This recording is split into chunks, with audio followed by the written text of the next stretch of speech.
Namo Bhagavate Vasudevaya. Namo Vishnupadaya Krishna Presthaya Bhutale Srimate Bhakti-śāstra Namine. Namo Vishnupadaya Krishna Presthaya Bhutale Srimate Bhakti-śāstra Namine. Namaste Saraswate Deve Gauravani Pracharine Nirvishesha Shunyavadi Paschatya Deshadarine. Jaya Sri Krishna Chaitanya Prabhu Nityananda Sri Advaita Gadadhara Srivasadi Gaura Bhakta Vrinda. Hare Krishna, Krishna Krishna, Hare Hare, Hare Rama, Rama Rama, Hare Hare. So, we are continuing to hear from the Bhagavad Gita as it is from chapter 4. So, last class we discussed on the first 3 verses. So, we saw the history of the Bhagavad Gita. We also discussed about why the Bhagavad Gita is spoken again. Krishna talks about the parampara, how the knowledge comes in disciplic succession, and also Lord reveals to whom he gives this knowledge. For example, why he spoke to Arjuna. So the Lord explains that Bhakto Sime Sakacheti, because he was very dear and he's also he's a devotee of the Lord and he's a friend as well. So the Lord wanted to reveal the knowledge to Arjuna so that he could be the instrument in giving this knowledge to others. And also it's obvious that the secret knowledge of the Bhagavad Gita, Raja Vidya, any secrets, it's only revealed to someone who is very confidential. Not to anyone you're going to discuss some confidential topics. Not to someone whom you see for the first time. Even speaking from mundane perspective, it is like this. But then with respect to spiritual subject matter, what to say? So Krishna chose an Arjuna to reveal this knowledge because he is very dear and he is a devotee and friend of the Lord. So now, so this is the point. Now we will go to the text number 4. So now, as we concluded in the last class, that the Lord is going to reveal about himself all the glories of his appearance, his wonderful qualities, his dealings with his devotees, his dealings with the demoniac people. Everything the Lord is going to reveal in the upcoming verses. Okay. Text 4. Arjuna uvacha aparam bhavato janma param janma vivasvatah katang etad vijaniyam tvam adau proktavaniti. Arjuna said, the sun god Vivasvan is senior by birth to you. How am I to understand that in the beginning you instructed these signs to him? How Arjuna could not believe in Krishna's words. Sorry. So, here Arjuna is immediately asking a logical question. Vivasvan is very elder to you, and I'm not able to understand how you gave this knowledge to him. So Prabhupada immediately, in the purport, begins to substantiate or explain how it is so, why Arjuna asked this question. Arjuna is an accepted devotee of the Lord, so how could he not believe Krishna's words? The fact is that Arjuna is not inquiring for himself, but for those who do not believe in the Supreme Personality of Godhead, or for the demons who do not like the idea that Krishna should be accepted as the Supreme Personality of Godhead. So this is the point. What is the problem for Arjuna? Arjuna is sitting right there with the Lord. He is eating with him, sleeping with him, chatting with him, no problem. But he is asking for foolish people who with their so-called intelligence question and rationalize everything. So Arjuna is raising this question so that Krishna himself could answer all the various details of why the Lord is supreme and how he is supreme and how he is glorious and all his wonderful traits, everything the Lord is going to speak. Okay. As it will be evident from the 10th chapter, Arjuna knew perfectly well that Krishna is the Supreme Personality of Godhead, the fountainhead of everything and the last word in transcendence. Of course, Krishna also appeared as the son of Devaki on this earth. How Krishna remained the Supreme Personality of Godhead, the eternal original person is very difficult for an ordinary man to understand. Yeah, it is bewildering how the Supreme Personality of Godhead is born as a child and performs activities which are very common that of any child you see in this world. How to understand? It is bewildering. So that is being, Srila Prabhupada is pointing out that. Further he goes on to say in the purport, therefore, to clarify this point, Arjuna put this question before Krishna so that he himself could speak authoritatively. That Krishna is the supreme authority is accepted by the whole world, not only at present but from time immemorial. The demons alone reject him. So there is one party who are always against Krishna. That's from time immemorial. So that party is continuing. They have a strong hold in Tamil Nadu as well.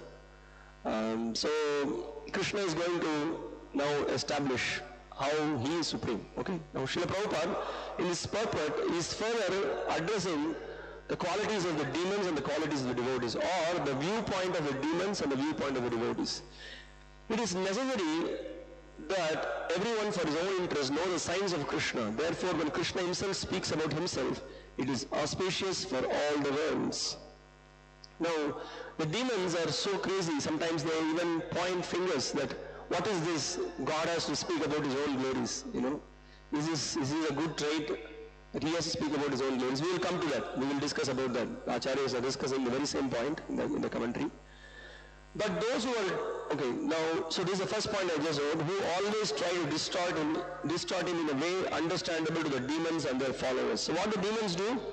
The demons distort the main message. They just completely convey a different message than what Krishna is speaking. So Prabhupada is pointing out that. Second point, to the demons, such explanations by Krishna himself may appear to be strange because the demons always study Krishna from their own standpoint. So the demons cannot accept Krishna's various forms, his appearance in various species. They cannot accept that. They immediately question it because they are so stubborn in their understanding. So that also Srila Prabhupada is pointing out here.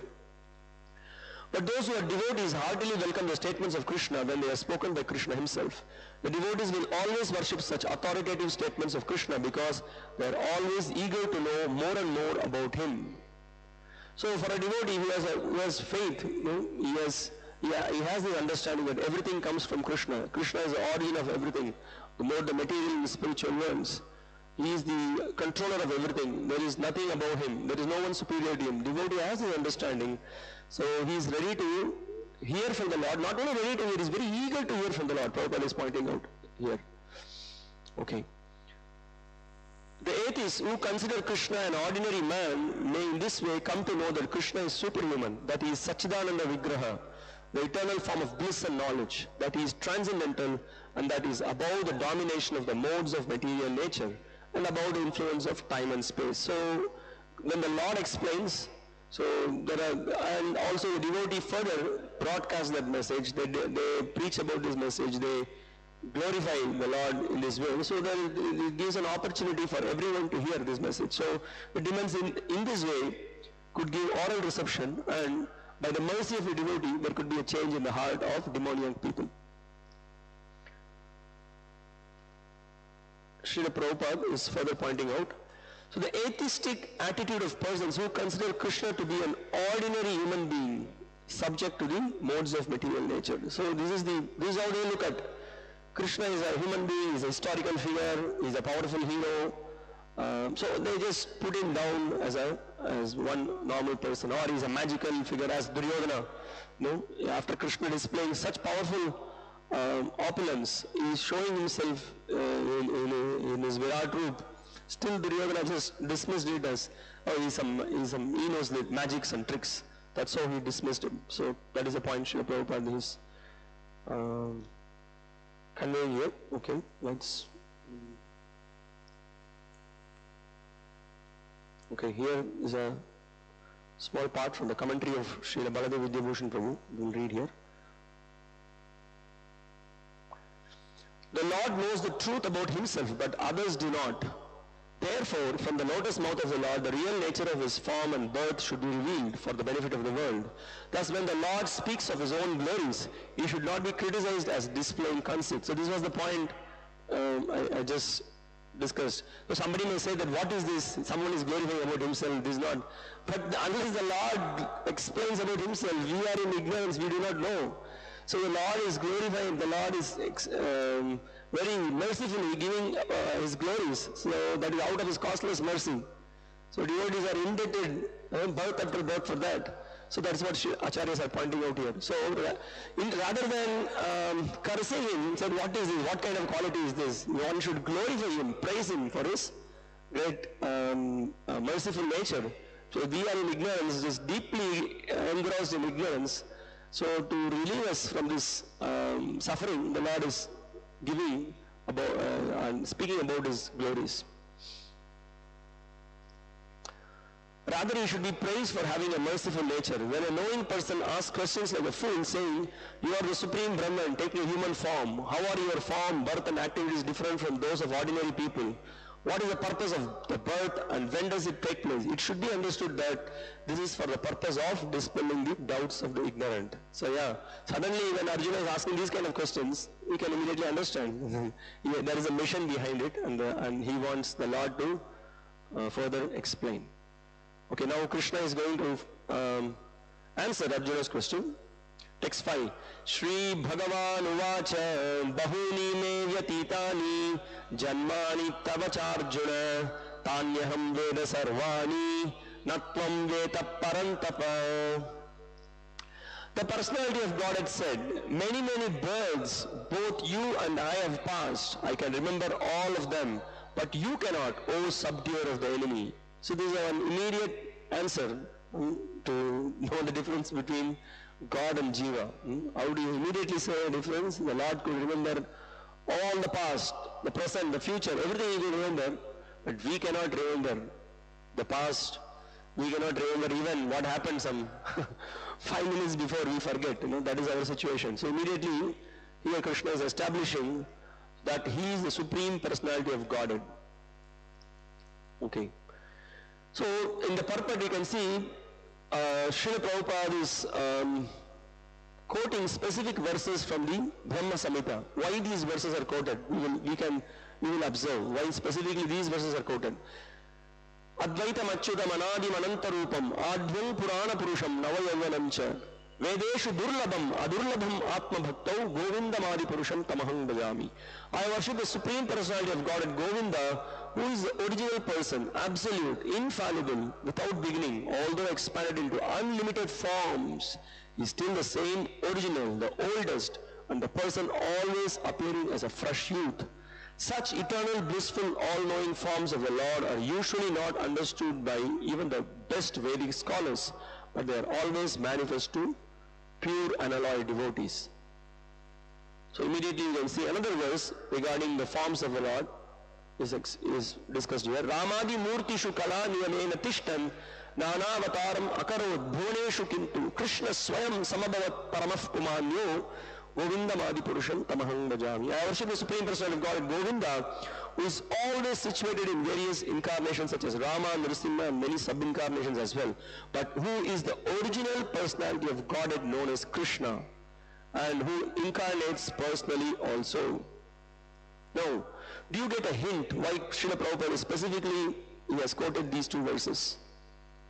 Any thoughts on this? Why he is specifically quoting these two verses to establish Krishna's supremacy?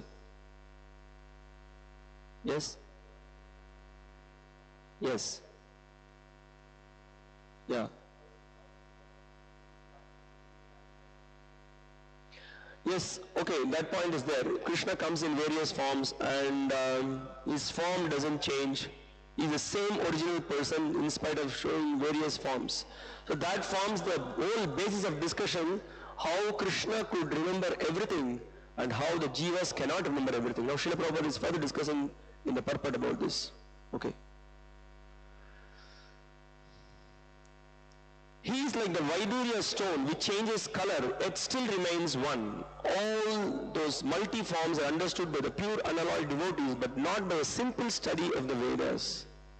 Vedeshu Durlabham Adurlabham Atma Bhakto. Now, here, the Vaidurya stone is being pointed out. So what is this? This stone has a special quality that it can show multiple colors. It can show violet, blue, so many different colors it can emanate. But the stone remains, it's not that it completely changes to that color. It's still the same stone, it can exhibit various colors. So the Lord is being compared like that he could change to various forms, yet he remains in the original, he remains the original personality. Devotees like Arjuna are constant companions of the Lord, and whenever the Lord incarnates, the associate devotees also incarnate in order to serve the Lord in different capacities. So Krishna spoke the Bhagavad Gita to Arjuna, he spoke to verse 1. So they were very intimate devotees as well. Still, we could see there is a difference between the Supreme Personality of Godhead and Arjuna. So what is the difference? Now the difference between the Lord and Arjuna is that the Lord remembered the incidents, whereas Arjuna could not remember. Therefore, the living entity, however great he may be in the material estimation, can never equal the Supreme Lord. So that means here, Srila Prabhupada also points out that he is addressing Arjuna as mighty hero. He is a mighty hero, so powerful. He's got all the abilities, all the capacities. Still, he cannot remember the incidents of the past births. And here Srila Prabhupada is referring to this particular quality of the Lord who could remember, who never forgets himself. He is called as Achyuta. The Lord is described in the Brahma Samhita as infallible, Achyuta, Advaitam Achyutam Anadim. That is being mentioned. Now, so here you can see another definition for Achyuta. He is called as he who never forgets himself, even though he is in material contact. Even though he comes in this material world, he is not affected. Still he remains the same person. He is fully aware, fully conscious and fully aware of everything. Now, so this is, having explained this particular quality of the Lord, the devotee accepts, so Prabhupada also hints saying that a devotee accepts this particular quality of the Lord, but not a person who does not have faith in the Lord's supremacy. So that is being addressed here. So here Srila Prabhupada is pointing out, therefore the Lord and the living entity can never be equal in all respects, even if the living entity is as liberated as Arjuna. Arjuna is a devotee of the Lord. He sometimes forgets the nature of the Lord, but by the divine grace, a devotee can at once understand the infallible condition of the Lord, whereas a non-devotee or a demon cannot understand his transcendental nature. So that is the whole point, that again the attitude is being mentioned here. Unless we have a submissive attitude and hear from the Supreme Lord himself, we cannot appreciate, we cannot glorify, we cannot understand his various activities. We will be completely in ignorance. Now, Srila Prabhupada further distinguishes the difference between the body of the Supreme Lord and the body of the conditioned soul. Krishna remembered acts which were performed by him millions of years before, but Arjuna could not, despite the fact that both Krishna and Arjuna are eternal in nature. We may also note herein that a living entity forgets everything due to his change of body, but the Lord remembers because he does not change his Sachidananda body. He is Advaita, which means there is no distinction between his body and himself. So we already heard that there is actually, we cannot separate the Lord's body from his mind and his soul. There is Dehi Deha Vibedyoham. So there is no difference between the Lord's Dehi and Deha. And because Lord's body and self are identical, his position is always different from that of the ordinary living entity, even when he descends to the material platform. The demons cannot adjust themselves to this transcendental nature of the Lord, which the Lord himself explains in the following verse. Now this is the problem. The demons cannot accept the transcendental form of the Lord. So they are not able to appreciate it because of the stubbornness and their aversion towards the Lord. And also we will see when generally we tend to forget. Why we forget what has happened in the past? What could be the possible reason? One reason is that we change our bodies. Our bodies are being changed. We get a new body. When we get a new body, It's like Srila Prabhupada in one of the lecture, he explains that sometimes when you get a shock, you forget everything. So it's like a shock, the jiva goes from one body to another body, completely forgets what has happened in the previous body. So even we can see right in this life itself, we say what happened some 10 years back, there are some people who could remember very precisely, others even 10 minutes back what happened they totally forget. If we give them something to do, they totally forget. So this is the nature of the conditioned soul. But the Lord could remember everything to the minutest details. Everything he will remember. How is it possible? That is why he is Supreme Lord. He is Bhagavan. He could remember everything. That is his great quality. So that is being stressed here. So that is the main point Arjuna, Krishna is conveying to Arjuna, that he could remember everything, but you cannot, Arjuna. So that is, I am supreme, I could remember. That is my transcendental nature.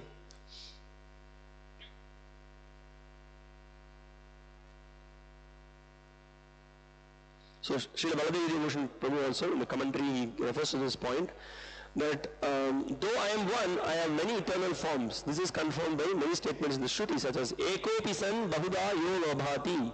Though he is one, he appears as a man. Gopal Tapani Upanishad. Okay, so this is being explained. Here is a lecture by Srila Prabhupada. Arjuna and Krishna are on the level of friendship. One is God and the other is an ordinary living entity. God does not forget, the living entity forgets. That is the distinction. The Mayavadi philosophers say that I am God, but I have forgotten that I am God. So, how can God forget? How can God forget? Here is the evidence. How can God forget? If you forget, then you are not God. Simple. Prabhupada defeats the whole understanding with a simple argument.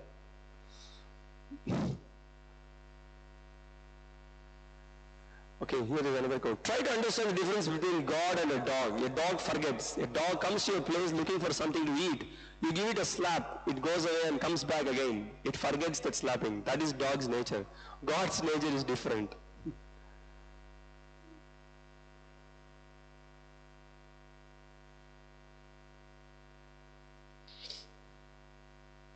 Okay, here is another one. On the same throne does not mean they are equal. So the king is there and the bug is there. So both of them are on the same throne. So Prabhupada is saying that this doesn't mean that both of them are equal. The bug's constitutional position is to bite and the king's constitutional position is to rule. Although they are on the same level, the difference is enormous. Similarly, God and the living entity may sit down together. They may talk together, they may lie together, or they may eat together, but they can never be equal, and a great gulf will always exist between them. So this has to be understood. So immediately, what is the difference between God and Jiva? We should immediately able to be saved. So Lord is Vibhu and we are Anu. The Lord can remember everything, but we cannot remember everything. So this is the situation, that how the Lord is supreme has to be understood. So it is so childish when someone says that you are God, I am God. Even a boy who is little grown up can immediately understood that it is not possible. It is a foolish proposition that could be understood. Now the Lord is going to glorify about his position, or he is going to explain his transcendental nature. So now he is going to, how he is going to appear, what is his manner of his appearance, that is going to be discussed. So this is a very, yeah.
Hare Krishna, Krishna Krishna, Hare Hare, Hare Rama. It's working? Yes, go ahead. Hare Krishna. Sorry for the interruption. There are some issues with the audio. Hope it is clear now. Okay, just now we will repeat the verse again. So, in this verse, text 6, Krishna is going to speak about what is his appearance, why he is appearing, and how is his body is transcendental. All those things we are going to hear. Ajopi san avyayatma bhutanam ishwaropi san prakriting swam adhishtaya sambhavam yatma mayaya. Although I am unborn and my transcendental body never deteriorates, and although I am the Lord of all living entities, by my internal potency I still appear in every millennium in my original transcendental form.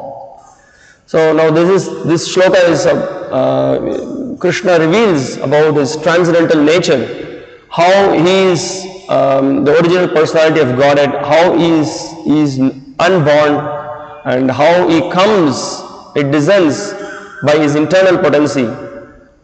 This is the glory of the Supreme Lord. Now, Srila Prabhupada in the purport, immediately he points out about the Lord's peculiar birth, or his unique birth. The Lord has spoken about the peculiarity of his birth, although he may appear like an ordinary person.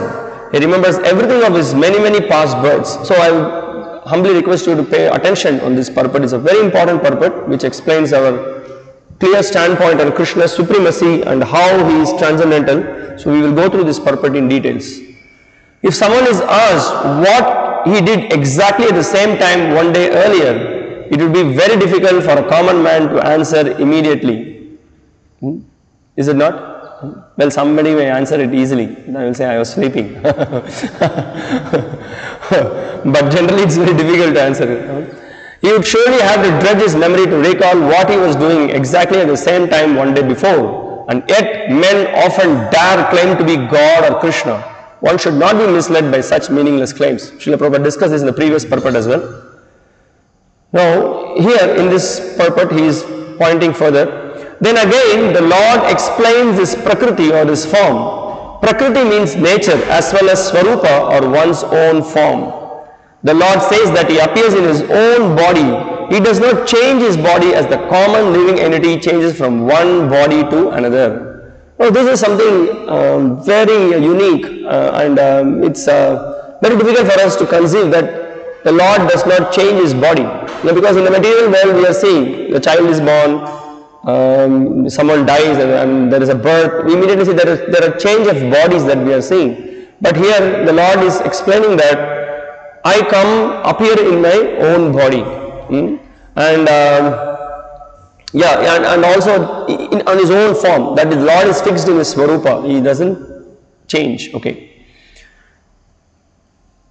Whenever he appears, he does so in the same original body by his internal potency. In other words, Krishna appears in this material world in his original eternal form with two hands holding a flute. He appears exactly in his eternal body, uncontaminated by this material world. Although he appears in the same transcendental body and is the Lord of the universe, it still appears that he takes his birth like an ordinary living entity.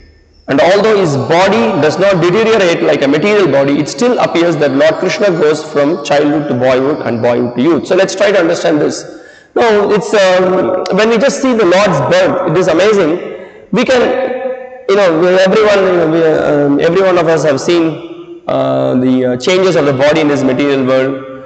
Specifically, those who are ladies, those who are as mothers, and those who have been in the hospital, have seen the child coming out of the womb, and you can see the kind of birth that the child, the baby, when it comes out, and when the Lord is born, we could see a gulf of difference, unimaginable amount of difference that is there. And Srimad Bhagavatam, it explains the position of the Lord's appearance. In the 10th canto of the Srimad Bhagavatam, there is a beautiful description which is given about the Lord's appearance. Tam adbhutam bhalakam ambujekshanam chaturbhujam shanka gadad yudayudam Srivatsa Lakshman galashobi kaustubham Pitambaram Sandra Payoda Saubhagam Mahara Vaidurya Kirita Kundala Trisha Parishvakta Sahasra Kuntalam Uddama Kanchangara Kankanadibhir Virochamanam Vasudeva Aikshata. Please make a note of it. You please also let us know if you have seen any child born like this with these wonderful attributes. If you have seen any child. Chaturbhujam. Have you seen any child born with 4 hands? Shankar Gadadi, there is a conch shell, club, disc and lotus. All these 4 unique weapons and protecting this conch shell, the lotus, everything is there. Then several other weapons are being mentioned. Mark of Srivatsa. Ganashobhi Kaustubam. And on his neck was the Kaustuba gem, which is particularly available in Vaikuntha Loka. You may even try to, you may be the very richest person. Definitely when a child is born, you cannot see any Kaustuba gem. Even you may try you may be the richest person, you may try to buy an imitation of a Kaustuba gem. But still you have to wait for the child to be born to put that. Okay. Pita Ambaram, his garments were yellow, Sandra Payoda Saubhagam. Very beautiful, being present with the hue of blackish clouds. So we could see when the child is born, there is a lot of blood, pus, and all these things, all this dirt is around the child. But when the Lord is born, when he comes out, when he appears, his garments are yellow and he looks beautiful like the blackish cloud. Then further explanation is given. Maha Arha Vaidurya Kirita Kundala, of his helmet and earrings, which were studded with very valuable Vaidurya gems. Parishvakta Sahasra Kuntalam, and his hair is so nicely scattered and it is very glowing, looks beautiful. Uddama Kanchi Angara Kankanadibihi, and not only that, there is a belt, and then he has got his bracelets and also this armlets on his arms. So all this qualify. This birth of the Lord, he appearing like this, is mind-boggling for us. We cannot imagine. We cannot see such a kind of a birth in this material world of any child. So this itself is a very clear distinction that he is someone who is beyond this material world. He is the Supreme Personality of Godhead. It's very unique. And also he appears, even before he appears from the womb of Devaki, he shows himself in front of Vasudeva and Devaki with his 4-handed form. The Lord shows himself, hey, I am the Supreme Person, just to clarify for others. So that is the amazing birth of the Lord. And also we could see that all the great devotees, they clarify how the Lord is transcendental to this material world. So let's see what Srila Prabhupada further explains about his appearance. So after having seen the difference of the Lord, that the Lord's appearance is, his very appearance is completely unique to all the jivas who are appearing. So that is one unique difference we could see. And that form with which he shows, it's transcendental. It is his original Swarupa, and he does not change. That form is, eternally those forms are there. Now he further explains that although his body does not deteriorate like a material body, it still appears that Lord Krishna grows from childhood to boyhood and from boyhood to youth. Now this is the unique contribution that you can see in the scriptures, in the Vedas, and by the Acharyas also. All the details, minute details of his birth, his time period, in different time period, what he did, where he stayed, what are his movements, everything is recorded in the scriptures. That's why we see the Vedas have higher knowledge. You cannot see these details in other scriptures. That's why Srila Prabhupada used to say, you ask us, we could tell you the name of the Lord, his address, his phone number, his what he eats, what are his lives, everything, all details are there in the scriptures. But in other scriptures, you don't find these descriptions. So if one is little broad-minded and little sober, so he doesn't confine himself to learn about the absolute truth. He hears from those scriptures which reveals this knowledge. So we could see here that the details of how he is changing from boyhood to youth, and then and Krishna is ever youthful. That also we hear, Nava Yavanam, that the scripture explains that. So that is being pointed out here. So now further Prabhupada goes on to say, but astonishingly enough, he never ages beyond youth. Some of us would like to be like that, but sorry, it is not possible. we may have to use our Godrej black dye regularly to change the color of our hair, and so it's not possible. However hard you may try, that is only possible for the Supreme Lord. At the time of the battle of Kurukshetra, he had many grandchildren at home, or in other words, he had sufficiently aged by material calculation. Still, he looked just like a young man, 20 or 25 years old. So this is amazing. When at the end of the Kurukshetra, by material calculation, Krishna should have been like 125 years old, but he was looking. Abhimanyu is there, when Abhimanyu was there, when Abhimanyu and Krishna looks even more beautiful, even more youthful. Although Abhimanyu is like a grandson, So this is the Supreme Lord Sri Krishna. He could attract everyone, so charming, and he has become old. He does not have to wear a power glass, and it doesn't require a stick to walk. So this is his glory. The Lord could be in his same Swarupa. So if someone claims himself to be God, so let him try to imitate either of these characters. So it is not possible. So they should just keep quiet. So here Srila Prabhupada further points out, we never see a picture of Krishna in old age because he never grows old like us. Although he is the oldest person in the whole creation, past, present and future. So that's why whenever you see a picture of God, with big beard and from the clouds, it looks very funny.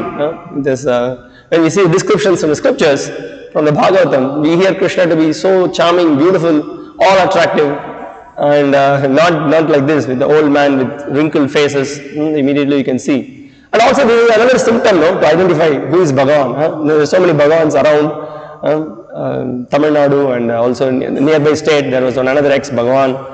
Even so, this is one simple point.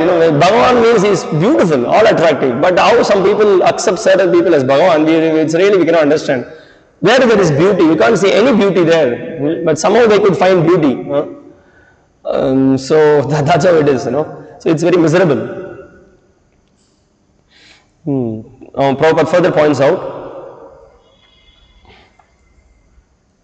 neither his body nor his intelligence ever deteriorates or changes. Therefore, it is clear that in spite of his being in the material world, he is the same unborn, eternal form of bliss and knowledge, changeless in his transcendental body and intelligence. Now Srila Prabhupada further points out the appearance and disappearance of the Lord. With a very nice analogy, he explains. So Srila Prabhupada points out, factually his appearance and disappearance are like the sun's rising, moving before us and then disappearing from our eyesight. When the sun is out of sight, we think that the sun has set, and when the sun is before our eyes, we think that the sun is on the horizon. Actually, the sun is always in its fixed position, but owing to our defective, insufficient senses, we calculate the appearance and disappearance of the sun in the sky. Now we can see, we are blocked by the clouds, our vision is blocked. The sun is always there, but we cannot see it. So here we can see that the Lord's, because foolish people will propose, Krishna also is an ordinary human being, you see he was killed by a hunter. You just see how he is killed by a hunter. The Lord wanted to withdraw his pastimes, and it's not that just someone shoots an arrow and the arrow hits at the tip of the leg and then someone dies. We could see here also, we get some heavy accident or something, immediately is going, a person gets a hit on the leg, or his hand is burnt, the person doesn't die, he is immediately treated and he is fine. So the Lord is enacting pastimes, and he withdraws his pastimes. So for those who read only one part of the Bhagavatam, they have to read fully Bhagavatam and try to understand how he is enacting such pastimes, how he is withdrawing himself from this material world. So that is Lord's unique position. And so he is like the sun, he is always performing his pastimes. When he appears, when he disappears from our eyes, from this mortal world, he is continuously engaged in pastimes in another universe. He is eternally there in the Goloka as well. So this is the Lord's amazing quality. And also here further explanation is given that in the Bhagavatam he appears before his mother as Narayana with 4 hands and the decorations of the 6 hands of full opulences. So now this is another amazing thing, that the Lord could manifest himself he has unlimited forms. All the unlimited forms are eternal forms. Simultaneously all those forms are existing, and in his original form he is existing eternally as well. How is it possible? How to understand? So this is the glory, this is the inconceivable potency of the Lord. He could show himself like that. And how his appearance, it's also being very clearly clarified in this purport. His appearance is not influenced by the external energy. Here the word Prakriti is used, so his form is not material, so that Acharyas are clarifying that very clearly. So here it's being pointed out. His appearance in his original eternal form is his costless mercy bestowed upon the living entities, so that they can concentrate on the Supreme Lord as he is, and not on the mental concoctions or imaginations which the impersonalist wrongly thinks the Lord's forms to be. The word Maya or Atma Maya refers to the Lord's costless mercy according to the Vishwakosha dictionary. So this is another point, no? So the Lord is not forced to appear like us. When we appear, when we are born, we are forced by our karma. Did any one of us choose which family I should be born? What should be our color? What should be my status? No, we are forced. We are forced in a particular family, particular body. I want to be male, I want to be female. According to our karma, we are born. But Lord appears not like that. His appearance is out of his own costless mercy. He appears to save the conditioned souls. That's how the Lord appears. Okay. So Srila Prabhupada further points out here, the Lord is conscious of all his previous appearances and disappearances, but a common living entity forgets everything about his past body, and as soon as he gets another body, he is the Lord of all living entities because he performs wonderful and superhuman activities while he is on this earth. Now this is another thing, although he comes to this world in Manusya Rupa, still he performs amazing activities. So this is to show to the world that he is not an ordinary person. So Srila Prabhupada is pointing out superhuman activities. So that is why when someone claims himself to be God, we just immediately question him. So can you perform one superhuman activity if you claim yourself to be God? So can you lift the Govardhana hill? Forget about lifting the Govardhana hill. What about lifting a 5 kg stone here with your small finger? It is impossible, not possible at all, to claim foolishly that you are God. So Srila Prabhupada is pointing out the difference between the Supreme Lord and the Jiva here. So now we will just see some points from the commentaries. Now here Srila Vishnu Chakravarti Thakur is pointing out, though I am without birth, I appear. I descend the forms of devas, humans and crawling animals and other forms. But what is remarkable about that, Jiva is also actually without birth and is born again after the destruction of the gross body. So here it is mentioned that what is so special about you, because Jiva is also without birth, because we also know Jivas are eternal, and the soul is eternal and the body only changes. But then immediately you can see the Lord says, I have an indestructible body, Avyaya Atma. The Jiva is without birth in the sense that he is a soul apart from the body, but he takes his birth just because of his relationship with the body. And the Lord says, but my being without birth and my taking birth are not separate from my body, since I am the Lord. So as we discussed, there is no difference between the Lord's body and the personality. Both my birth and my not being born are integral to my Swarupa. So this is the great quality of the Lord. And also he points out, and there is no worry that I will take birth in all sorts of wombs like the Jiva who is under the influence of Papa and Punya. As we just now discussed, that the Lord's birth is beyond Papa and Punya. So that's why people cannot understand when the Lord's various incarnations. He appears comes in the boar incarnation. They feel, some of them think, God appearing like a pig, what is this? So the Lord, that is Lord's glory. He could appear in any form, at any place, at his will. He could appear anywhere because he is not bound by time, he is not bound by karma.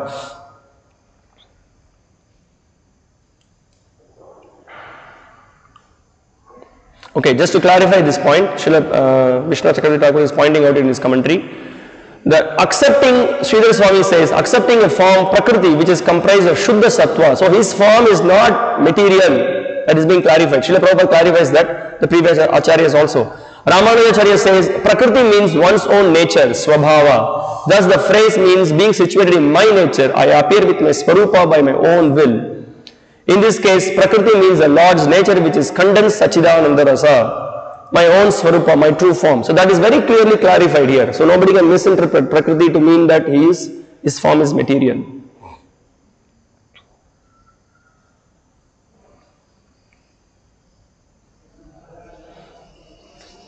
Okay.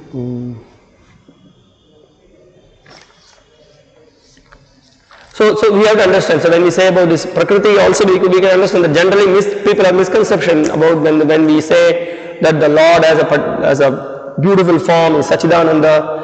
Many people have the idea that Lord means the Supreme Lord is is impersonal, or is some power, or it's some smoke, or immediately you can see sometimes they just they relate to that impersonal Brahman or the Om. Immediately you can see what is most important. They try to see that Om behind. That although Om is also transcendental, Om is the word Om is totally transcendental. We will be hearing in the 17th chapter of the Bhagavad Gita about the transcendental nature of the Om. But the impersonalists, they think that they think the ownership of Om. Immediately they relate to Om, and then it's all impersonal, it's all void. But you could see the Lord as a transcendental form, and His form is eternal. So that is being discussed.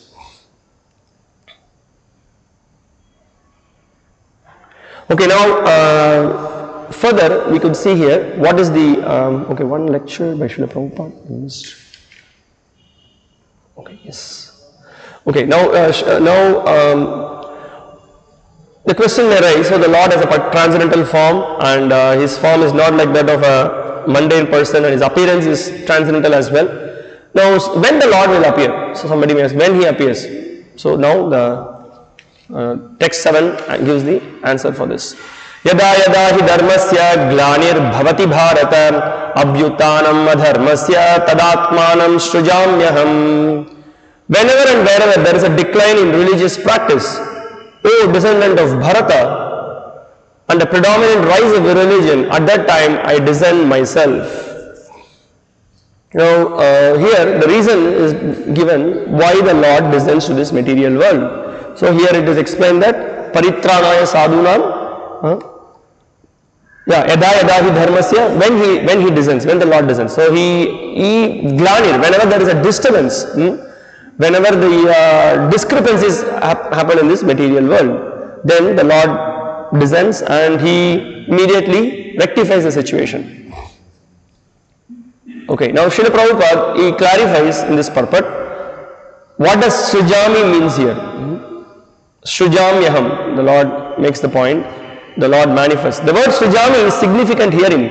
Srijami cannot be used in the sense of creation, because according to the previous verse, there is no creation of the Lord's form or body, since all of the forms are eternally existent. You see, immediately the acharyas are using the opportunity to clarify any kind of misconception which could be created.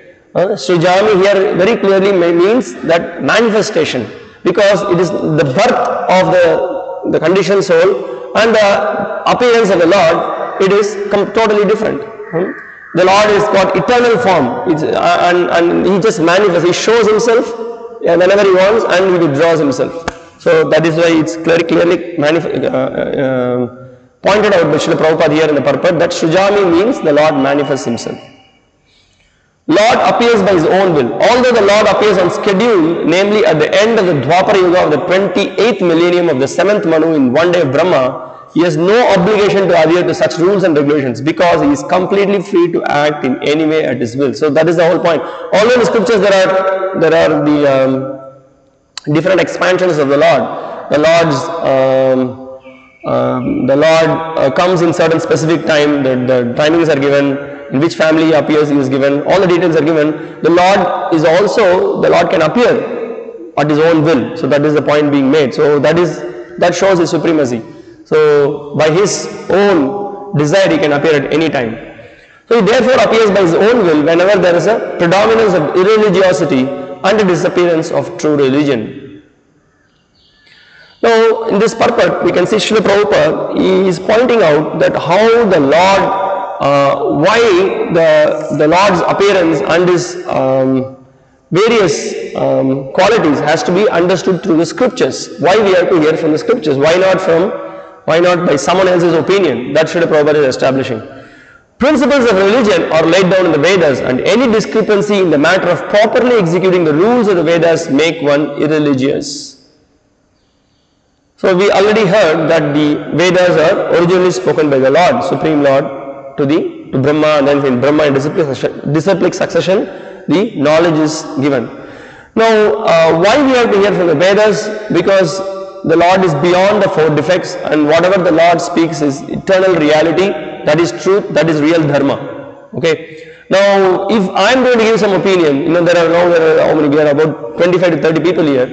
If we are going to take a decision on any subject matter, every one of us are going to have different opinions. You are going to give an opinion, Dayanita Prabhu is going to give an opinion, Stavapriya Prabhu is going to give an opinion, everyone, I am going to give an opinion. Everyone will have, as many people, as many opinions. But what is the validity of our opinions? So we have to see the authenticity of the person before we take the opinion. So here, that point is very much being established. Therefore, the principles of dharma or religion or the direct orders of the Supreme Personality of Godhead. Dharmam tu sakshat bhagavat pranitam. These principles are clearly indicated throughout the Bhagavad Gita. That is why we are trying to hear from Bhagavad Gita. We are trying to hear from Krishna, the Supreme Personality of Godhead. Because he knows exactly what is what. He knows the purpose behind the creation. He knows why this creation is existing. Why we are existing. What we should do. How we should do. What are the right things to do. What are the wrong things to be avoided. Everything Krishna has given us guidance. So those guidance are so important. Otherwise, if I am going to give a judgment, I am going to just act according to my own whims and fancies, I may end up doing something completely different from what is actually to be done. So this is an important point to be understood. It could be for that matter anything. That's why you see in this modern world, there are so many problems because on any issues, everybody has got their own opinions. It could be any simple thing, the people have differing opinions. That's why we have so many, today in the modern world, why there is abortion is accepted as proper, gay marriage is accepted, there is gay marriage, homosexuality, which many years back, these are all considered to be not part of the society at all. Right trial in the name of religion, slaughtering the animals. We could just have a very big list of things, how there are so much abnormalities that has happened in this modern world, because everyone have their own opinions, and because their opinions are not in line with the opinion of the Supreme Lord, there is a lot of discrepancy and confusion in society, and as a result there is so much sin, and we could see people are suffering in this material world. So it is so important, the opinion, whose opinion we have to consider. So that Srila Prabhupada is establishing here. The highest principle of religion is to surrender unto him only and nothing more. So now this, when do you come to this conclusion? This is what Krishna himself is saying. You surrender to me. You give your life to me.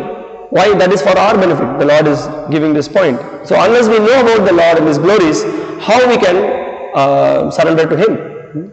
So simply somebody may say that praise the Lord, but how to praise the Lord? You need to know His glories, how great He is, what are His wonderful qualities, how merciful He is, all those things we need to know, then we can praise the Lord. So now Srila Prabhupada is further pointing out that why the Lord incarnates. He is giving an example here about Buddha's incarnation. From the Bhagavatam we understand that Lord Buddha is the incarnation of Krishna who appeared when materialism was rampant. And the materialists were using the pretext of the authority of the Vedas.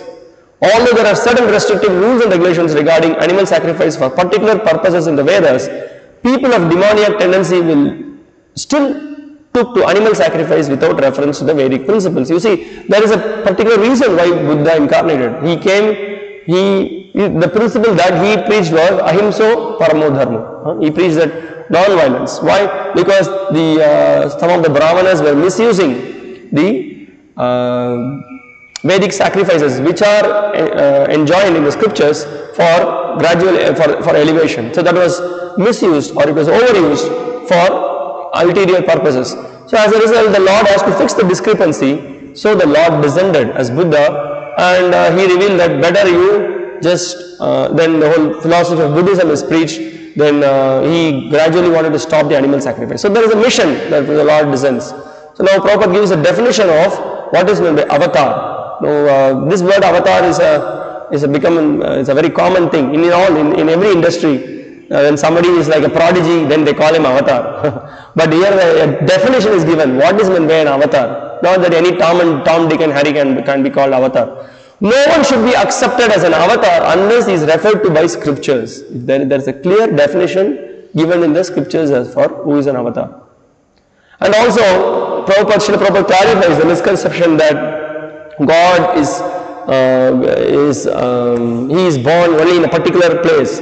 No, we could see if you read the Bhagavatam, we could see how the Lord is appearing in various places in the universe. In the upper planetary system, he is appearing right in the Bhumandala in various varshas. You could see the Lord is being worshipped by his devotees in various places. And the Lord is there with as Vamanadev with his dear devotee Bali in the lower planets. So like that, the Lord is there in all the places. So here he is clarifying, it is not a fact that the Lord appears only on Indian soil. He can manifest himself anywhere and everywhere, and whenever he desires to appear. In each and every incarnation, he speaks as much about religion as can be understood by the particular people under their particular circumstances.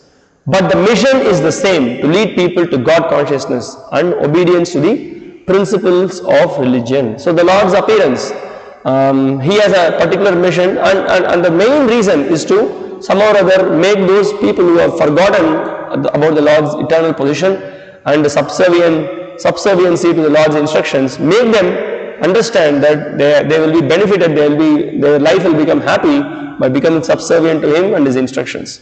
And also these are some of the reasons that is given here. Also Kunti Maharani, also she in her praise gives various reasons for the Lord's appearance. In one place she says that the Lord appears in various forms, and actually first of all she clarifies that the Lord by very nature he is unborn, how he is born. So she says that this is Vidambanam, this is difficult to understand, the Lord is how he takes a birth. So that is, she is clarifying that point. Then she also explains that, and also that another amazing thing to see is you are the same Supreme Person, you are appearing in various species. So he is appearing as a fish, he is appearing in the form of a hog, he is appearing in the form of what other forms, so many other different forms the Lord appears as Ayagriva, various forms the Lord appears, and for a common man, it's bewildering. The same Supreme Personality, yes. So she is acknowledging that. Then she says that the Lord appears just to please his devotees. The Lord appears to please his devotees. So that is also a reason she is giving. So to please for the prayer of Devaki and Vasudeva, the Lord appeared. So that is also true. So that is another reason. And then she says that. So on the plea of Brahma, the Lord appeared for what? For vanquishing the demons. So that she is pointing out. Then there is also another reason that she gives, that actually the reason for which the Lord appears also to vanquish the misconceptions in this material world by establishing the proper conceptions about the Lord and his devotion to him. So that is another reason. So she is pointing out. We will see some more reasons for the next verse. So she is also pointing out various reasons. So we could see the crux of all this various reasons that the Lord is giving is this point, as Srila Prabhupada is pointing out. But the mission is the same, to lead people to God consciousness and obedience to the principles of religion. And now this is another point. Sometimes he descends personally, and sometimes he sends his bona fide representative in the form of his son or servant, or himself in some disguised form. So the Lord appears, sometimes he appears, he sends his devotees or very in the form of spiritual masters and other acharyas. That also he does to rectify the situation. Now Srila Prabhupada further points out why to Arjuna this is being spoken. 2 plus 2 equals 4 is a mathematical principle that is true in the beginner's arithmetic class and in the advanced class as well. Still there are higher and lower mathematics. In all incarnations of the Lord, therefore the same principles are taught, but they appear to be higher and lower in varied circumstances. So the Lord, according to a particular audience, particular time, he gives certain principles. But actually it's all pointed out towards one principle. So here he is saying that he spoke the Bhagavad Gita because Arjuna was so capable and he was knowledgeable and he could understand the details of all the signs that the Lord wanted to reveal. But the whole idea of the Lord's revelation of all this knowledge is to bring a person to surrender to him. So here Prabhupada further points out, the whole purpose of the mission of incarnation is to arouse Krishna consciousness everywhere. Such consciousness is manifest and non-manifest only under different circumstances. So sometimes it becomes unmanifest, sakale neha mahata, and then the Lord or his pure devotees come and then revive it. Okay.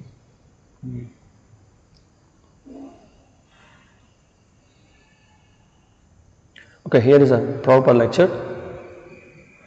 So Krishna comes, his avatara comes, his incarnation, because we are very thickly, intimately related. We are sons, we are part and parcel of Krishna. Therefore, just like your father is always anxious to see you happy, if you are doing something wrong, he is more anxious than yourself. He knows that you are. A child is going to capture fire. The father, parent says, no my dear child, don't touch it. It is harmful. That is a duty, natural. So this in this material world, we have come here. We are sons of God, part and parcel of God, and doing all nonsense. So Krishna is not happy. Therefore he comes, avatara. He comes, my dear child, why are you doing this? And he advises, sarva dharman parityajya. Give up all this nonsense business. Come to me. I shall give you protection. But we are so foolish, rascal, that we are prepared to become servant of the most abominable activities of our senses. But we are not prepared to surrender to Krishna and become his servant. So the Lord inspires us from this misconception and to take shelter of him. Now, the Acharyas are raising a question.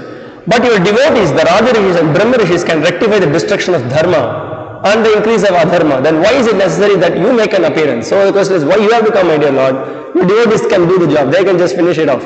Why you have to come? So the Lord acknowledges, that is true, but I come and perform feats which are difficult for others to do. So I come here and perform amazing feats. So in that mood, this verse is spoken. Then we will see further reasons why the Lord is appearing. There are other reasons which will be discussed. Text 8. Paritranaya sadhunam vinashaya cha dushkritam dharma samstapanartaya sambhavami yuge yuge. To deliver the pious and to annihilate the miscreants, as well as to re-establish the principles of religion, I myself appear millennium after millennium. So now in this verse clearly it gives two reasons for the Lord to appear. What are those two reasons? Paritranaya sadhunam vinashaya cha dushkritam. So these are the two external reasons that we see that the Lord appears for. So generally that is understood. In all his, by all his incarnations, this is what the Lord does. He always takes care of his loving devotees, and he also destroys the demons. So now Srila Prabhupada gives a definition. Also he discusses about who is a devotee and who is a demon in the purport. So you could read it for yourself. We will continue further. Lord appears, so you can see, as far as the atheistic are concerned, it is not necessary for the Supreme Lord to appear as he is to destroy them, as he did with the demons Ravana and Kamsa. The Lord has many agents who are quite competent to vanquish demons, but the Lord especially desires to appease his unalloyed devotees who are always aroused by the demoniac. So this is the thing. So the Lord could not tolerate how his devotees are being tortured by the demoniac people. So Prabhupada immediately gives an example of Prahlad Maharaj. Although Prahlad Maharaj was the son of Hiranyakashipu, he was nonetheless persecuted by his father. All of Devaki, the mother of Krishna, was the sister of Kamsa. She and her husband Vasudeva were persecuted only because Krishna was to be born of them. So Lord Krishna appeared primarily to deliver Devaki rather than kill Kamsa, but both were performed simultaneously. So you could say the Lord appeared to kill Kamsa. No, here it says he came to relieve Devaki, and as a side job he just kills Kamsa. So he wanted to relieve the separation of the devotees not seeing the Lord. So that is being clarified. And now Srila Prabhupada in the purport, he further explains that how the Lord appears, in what forms the Lord appears, what are these various incarnations, and how mercifully the Lord appears, is being discussed.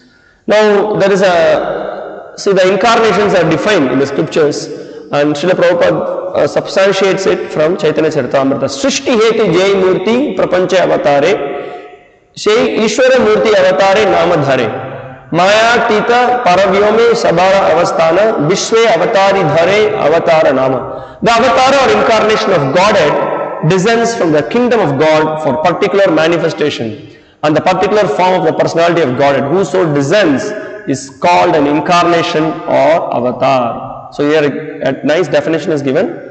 The particular form of the personality of Godhead whoso descends is called an incarnation or avatar. Such incarnations are situated in the spiritual world, the kingdom of God. When they descend to the material creation, they assume the name Avatara. So from the spiritual world, the Lord descends to the material world. This is the definition of Avatar. And all the forms are eternally, simultaneously, the Lord is present in His various abodes in His original form. He is there in all the forms. How is it possible? Yes, so that kind of a phenomenon we don't see here. So that shows the glory of the Lord, that He could simultaneously exist in various planets with various forms. So that is His glory. So now Srila Prabhupada, he goes on to explain that what are the various kinds of avatars. There are various kinds of avatars such as Purusha avatars. So what are the Purusha avatars? So many of you have heard the Lord comes as Karodaka Sai Vishnu, Garbhodaka Sai Vishnu, Shirodaka Sai Vishnu. So these are the Purusha avatars. Guna avatars. So to say the Lord becomes in charge of all the three gunas. In the Sattva Guna, Rajo Guna, Tamo Guna, He is in charge. He comes, the Lord Vishnu Himself is in charge of the Sattva Guna. Then Brahma takes the in charge for the Rajo Guna, and for the Tamo Guna, the Lord Shiva takes. So these are the Guna avatars. Then various Leelas the Lord performs in protecting His devotees. Rama, Nrsimha, Vamana, Matsya, Kurma, so many avatars. So the Lord comes as the Leela avatars. Then Shakti Avesha avatars. So the Lord empowers sometimes certain jivas to perform certain activities. Bhudharana Shakti. Then the Lord gives to annihilate the Kshatriyas. He empowers Parashurama. Sometimes the Lord Himself comes as a Shakti Avesha avatar. Sometimes He empowers the jivas. So there are lot, and so those are the Shakti Avesha avatars. And Manmantra avatars. So in each Manmantra the Lord appears to establish Dharma. For particular Manmantra the Lord appears in various forms. And also Yuga avatars. For each Yuga there is a specific avatar. So there is one. I'm sure many of the devotees who have this book, Who is Supreme, very in a detail, in nutshell, also with quite details, the various avatars are discussed, and reasons for those avatars are also discussed. You could, I don't have time, you could just go through it. For those who have not read it, who have not gone through the Bhagavatam in a simple way, at the same time exactly addressing the various avatars that are discussed. So please, you can go through it. And so all these incarnations, the Lord appears in scheduled form. So there is a specific time in which the Lord appears there, and in which family will appear, who are the parents, all the details are given. So somebody, if someone claims himself to be avatar, so they should go through this validation process. At the beginning only they will fail, So there is all cheating business is going on in this material world. But you see, that's the one. So Krishna consciousness is not some sentimental or some imaginative or some whimsical process. Everything is very scientifically understood. Everything is very clearly presented in the Vedas. So that's why we have a very strong historical evidence, and it's supported by scriptures. So this is not some imaginative movement.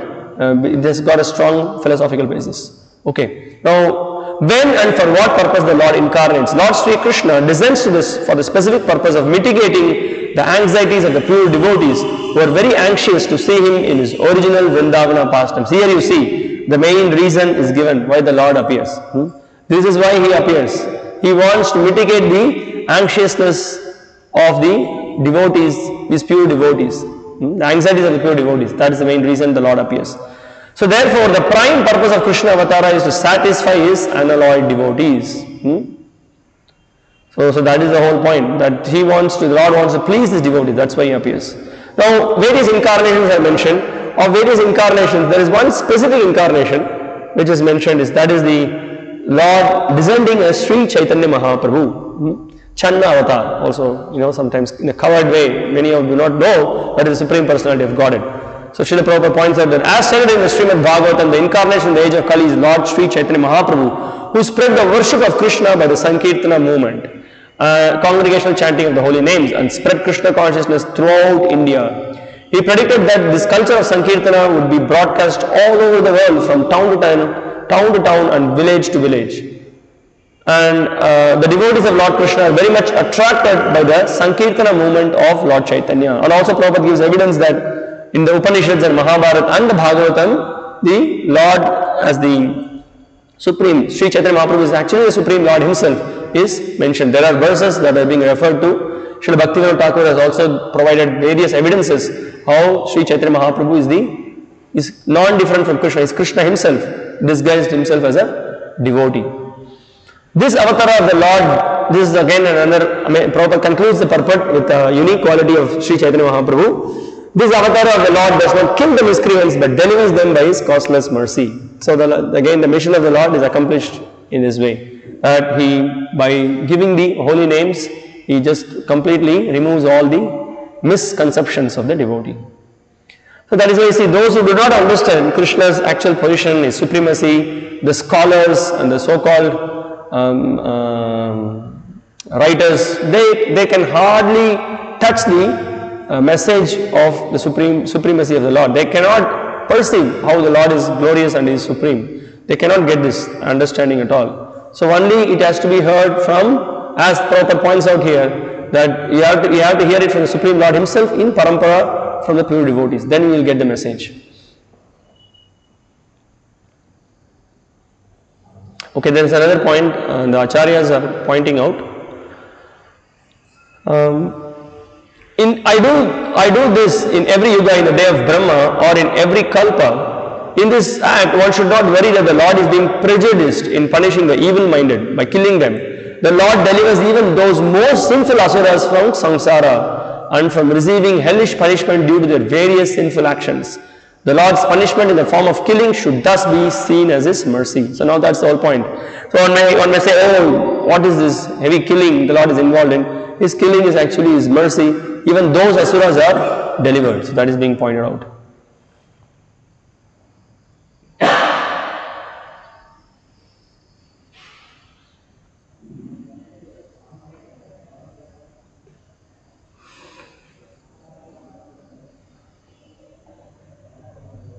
Okay, here is another lecture by Srila Prabhupada. He is pointing out the same last line that we read. Here Srila Prabhupada says, suppose one child is diseased, another child is healthy. The healthy child is being supplied with nice foodstuff and the diseased child is refused the same food. It is not that the mother is unkind to the child. She is very kind and loving. So Krishna's killing and Krishna's supporting is the same. There is affection. So out of love, the Lord performs this also. Okay, I'll just stop here. There are more things to discuss.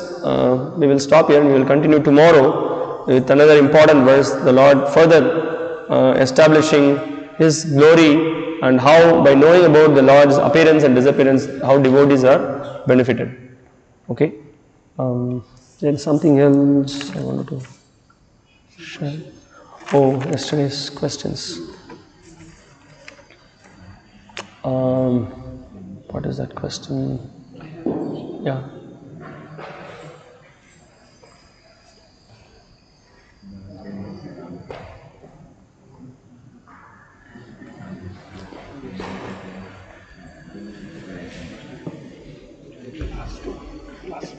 Okay. There's a question from the previous class.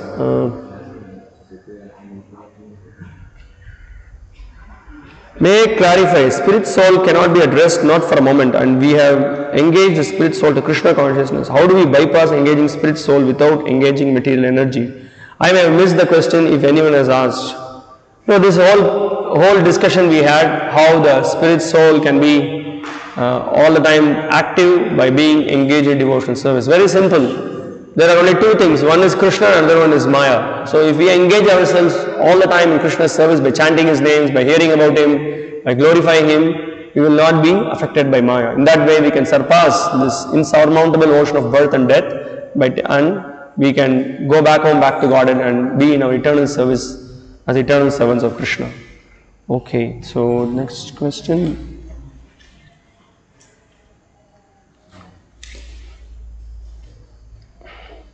Yeah, I would really appreciate the questions are in relevance to the class.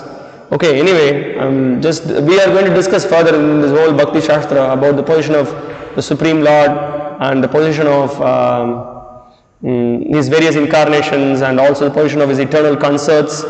So here is a question: what is the constitutional position of Radha? Is she a jiva who is experiencing the rasa of being the eternal consort of Krishna, or if she is an expansion of Krishna, then can we get the same result remembering her at the time of death instead of remembering Krishna? What is advised?